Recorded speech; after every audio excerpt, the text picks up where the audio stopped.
एक घने जंगल में एक ताकतवर शेरनी राज करती थी जिसको मुल्क का बादशाह कहा जाता था, मगर इसका राज खौफो हौल से भरा होता था। रोजाना वो जंगल के जानवरों का बेरहमी से शिकार करती और इनका खून पीती थी।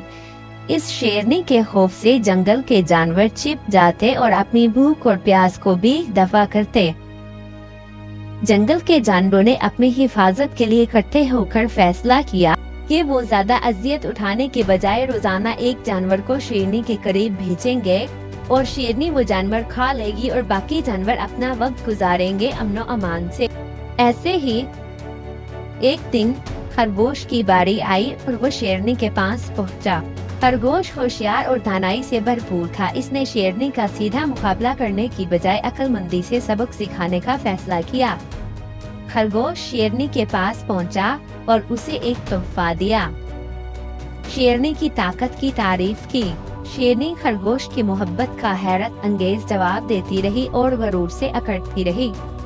खरगोश शेरनी की गरूर भरी बातें सुनता रहा और इसके गरूर को और बढ़ाता रहा, ये कहकर कि किस तरह शेरनी की शोहरत और उसका असर जंगल पर असर अंदाज होता है। खरगोश के अल्फाज से पुरजोश होकर शेरनी ने अपनी अजमत में इजाफा करने का फैसला किया और इसने दावत दी कि वो अपने एहतराम के खिलाफ किसी का मौक़िफ़ देखना चाहती है। खरगोश ने खुद को पेश किया इसके लिए। खरगोश शेरनी को एक करीबी कुएं तक ले गया, ये कहते हुए कि आपकी हौसला अफजाई करेगा।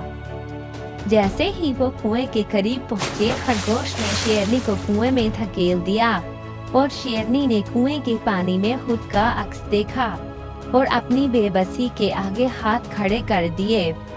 फिर खरगोश ने दिल की बात कही कि फख्र करने की बजाय अक्लमंदी की असमत पर भरोसा करना चाहिए।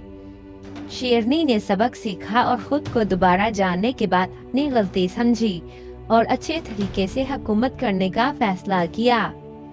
जंगल में अमनो सलामती वापस आई। इस तरह जानवरों ने ये सीखा कि ज़हानत ताकत से बेहतर होती है और जुल्म के ऊपर गालिब आती है। और फिर सब जानवर इत्तेहाद से इत्तेफाक से हंसी खुशी रहने लगे।